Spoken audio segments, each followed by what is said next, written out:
Good day, fashion friends. In today's tutorial, I'm going to show you how I took a crochet tablecloth and cut it up to make this adorable, lovely cottagecore, fairycore vest with vintage appliques and vintage doilies. Stay tuned.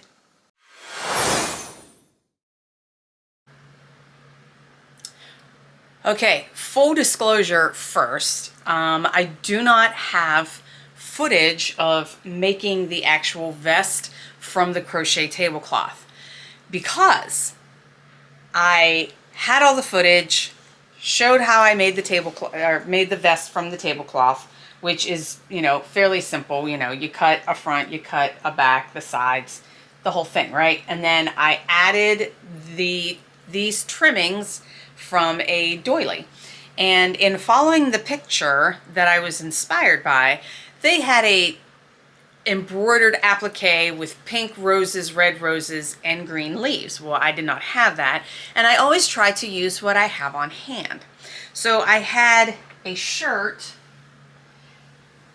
that looked like this, which, okay, pretty cool, right? That ought to look neat, right? So I cut out like all these little shiny little rose sections, okay, and then I stitched them all on here, and then I trimmed the edge of the doily with like red lace ribbon that I sewed on, and then when I looked at it, it was giving Christmas, and I did not like it. So as you can tell, I took off all the roses, I took off all of the the lace trim that I put on, and I'm like back to square one. Now, I cannot show you the footage because I deleted it off my camera accidentally. So I had edited several videos. I thought I had all of the footage taken off my card, and apparently I did not. At least I don't think. I haven't double checked yet, and my laptop is downstairs. So what I'm going to use instead, since I do not have the embroidered rose applique from the inspiration image, I found these rose appliques in my stash, which is actually from the giant estate sale fabric haul that I saved from the landfill. So if you haven't seen that video, you can find it here in the videos. I believe there's two. One video is when we were going to go get it and the story behind acquiring this estate sale haul. And then the second one is me sorting through the multiple bins trying to make sense of the mess of fabric that were in the bins and trying to organize it and measure it and put the scraps somewhere. And yeah, that's quite entertaining if you enjoy that kind of thing. So I remembered that I had these appliques, so I went down and dug them out. Now, originally I was going to put these up for sale, but since these are the only roses that I have, and I have pink and I have red and some kind of like white ones, I decided I'm going to use these instead of the parts from the shirt, because yeah, it was totally giving Christmas and I hated it. So all that work that I did just to tear it out. But that's what happens sometimes. So I wish I could show you the footage, because like I said, when I did a video after I had completed that up to that step, I literally was like, I do not like this. It is giving Christmas. So yeah, so I tore it apart and now we're starting over. All right, so now I need to decide what roses I'm going to use. And after I have this spread out, I have this giant bunch, which is going to be definitely too big for the front. So it looks like I have to work with 1, 2, 3 red ones, a pink one. I have a pink bud there, and then I have this group here and this group here. So that means that my design is not going to be symmetrical, which I'm okay with that. However, for any little tiny pieces that I might need to do, I have this cute little patch right here that I can cut out if I need something small. So first thing I'm going to do, I'm going to go in, I'm going to cut out all of these single roses. I'm not sure if I'm going to use anything big over here. This would be for like a neckline. Not sure what this would be for. This is a little smaller. And then for the item on the back, I will have to take this apart and put a different rose thing so that way it will match. So I'm limited with what I have, and we're just going to make the best of it. All right, I went through, I cut out all of the single roses. I did not cut out the little rose buds yet. And then I decided I was going to use this one on the back where this will go. So then I need a little something or other here, which I will get to later. We're going to work on the front first. But I do have my rosebuds over here, like just kind of separately, if I need to fill in any little spots. The next thing I'm going to do is I'm going to look at what I have and then figure out what I want on one side and what I want on the other. So I'm going to cut these out a little bit better so that way when I pin these, I know what it's going to look like. All right, back in a few. So I am trimming them very close to the edge. So I'll be back when I'm done with this before we start to place them. Okay, so I have all my flowers cut out. I have them placed. I am loving this much more. I don't know if I feel like it's too much. So let me see if I can get away with just maybe using 2 on each side.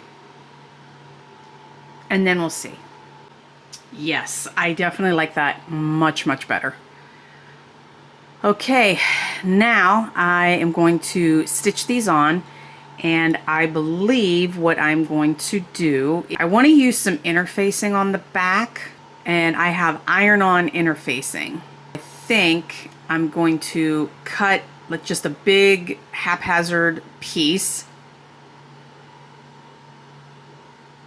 iron it on, and sandwich the tablecloth between the interfacing and the rose so that they will stay in place when I go to stitch them.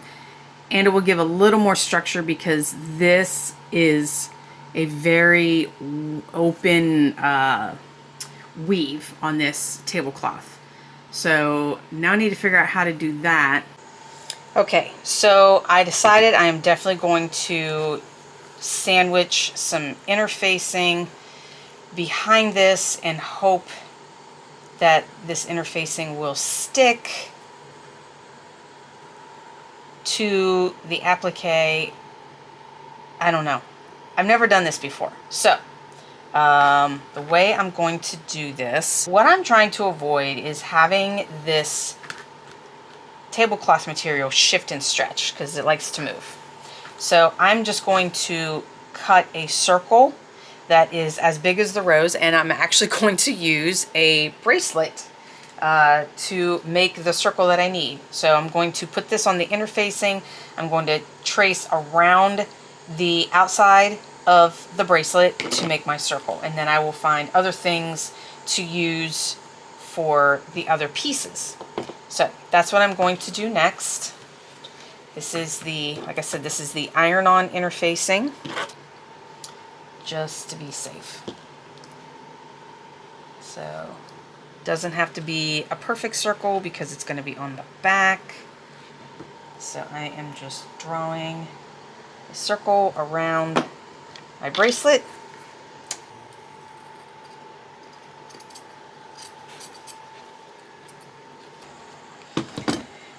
All right, let's give it a whirl. See if I'm inventing something. I don't know. I don't know. All right, sticky side down. And here we go. Okay, that did not work. The interfacing only stuck to this. It did not soak through. I even took one of my weights and tried to like push the interfacing in between to get this to stick. And it did not really stick. So what I very, very carefully did, I pulled this part back, and I put some cardboard down and I sprayed some Gorilla Glue onto the applique just to get it to stick. So the point of this is I don't want this to move, and I don't want the applique to move while I'm trying to stitch this on. So this is a temporary fix. I'm still going to sew this on. I just need stuff to not move. Whether that's correct or not, I don't know. But desperate times call for desperate measures. Am I right? All right, I'm doing my next applique, and it is 2 roses. So I'm going to trace the outside of my bracelet. Again, not all the way around. Okay, and then I have a little section up here, so I'm just going to slide this up a little bit so I can get an oblong shape. Okay, it's a little stiff, but I think it will be okay. I think that'll loosen up after a while. All right, I have my oblong shape cut out. Now I have to very carefully remove my pins, because otherwise they will melt. So I didn't remove all of them. I'm going to put this face down to get the interfacing to stick just a little bit. All right. Okay, now I'm going to slide my cardboard underneath. Get this around a little bit.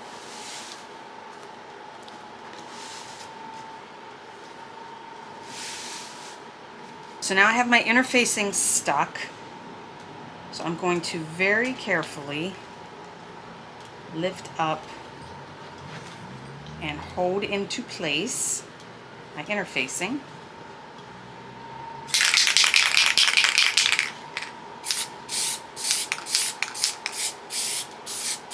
I don't want to use a whole lot of the glue. I just want enough to keep the applique in place.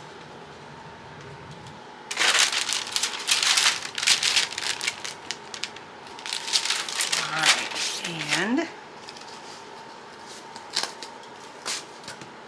ta-da! Now it's going to stay in place. So now my applique is in place, and the material underneath, when I go to stitch around this, is not going to shift. So now I'm going to take this to my machine and stitch this on.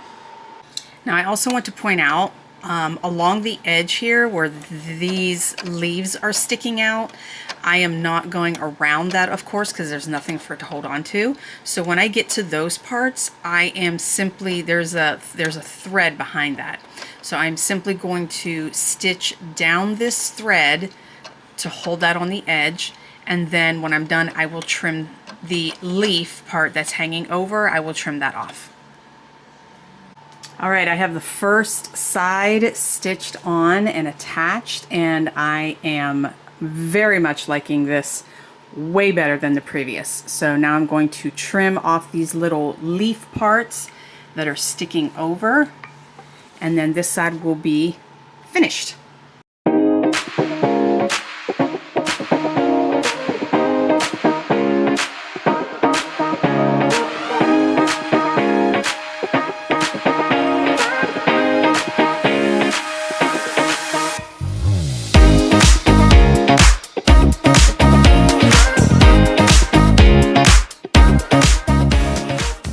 Okay, both sides stitched on, leaves trimmed, loving it, loving it, loving it. Now we're going to work on the back, most likely with the same technique with the interfacing on the back.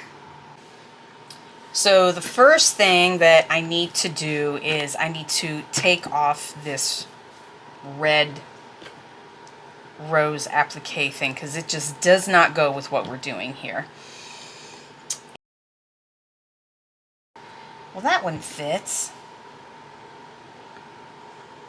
Now I got to decide what I want to use. If I want to use one rose in the center,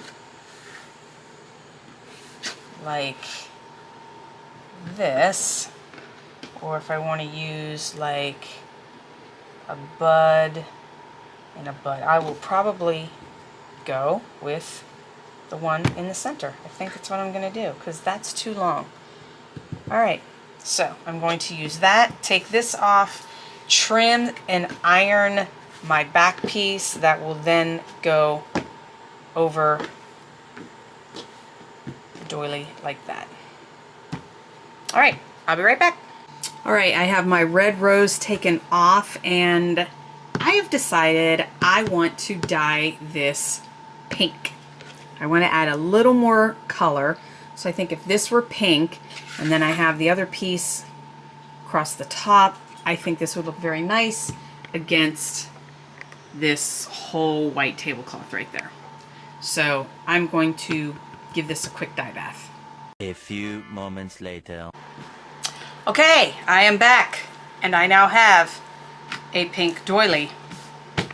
Let me pin my red rose on it. Okay, I like that. That's gonna look nice. I think I made the right call. And there we are. Definitely a good choice on dyeing this pink. Gives it some great contrast. I only have one rose left. I kind of wanted to come down a little further. If I had one more rose. I've got one rose and I have a bud. The bud's not going to be enough. Maybe we just add this and then we're done. This I'm going to stitch onto here first and then figure out how to stitch this on. So I'm going to have to go around the edge and then I have to cut out this, do the interfacing thing like I did, and then glue this on and stitch around it like I did before. Alright, I have my back piece pinned on and then I took my interfacing, and to know what like kind of shape I needed, I put the interfacing over top of the applique and then just kind of drew a little shape, making sure it was on the inside. So I will cut that out and then I will use this part and hopefully that will fit on the other side. We shall see. So this piece is a little short, but that's okay. So I'm just going to trace along the inside that corner. Okay. And then I'll just insert a little scrap piece to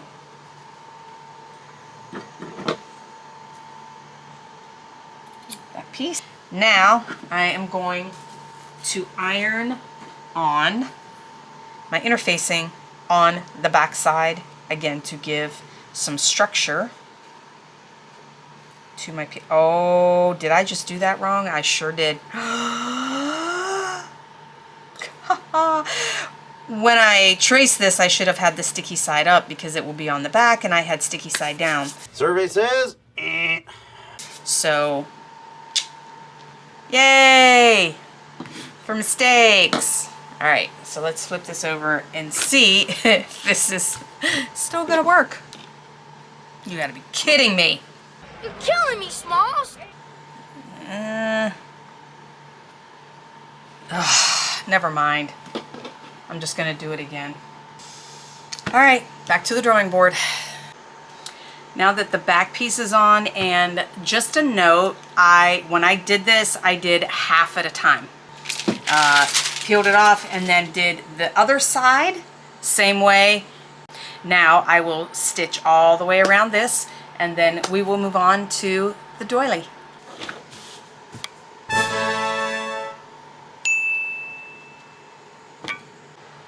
All right, moving right along.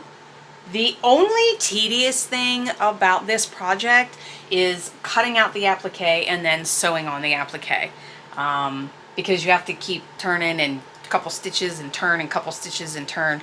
But I'm definitely liking this more than the previous attempt that I tried. So sometimes if you're not digging an item, your options are to either throw it in a pile and forget about it, or just put on a YouTube channel or a TV show and just sit and unpick it and tear it out and start over, or mostly start over.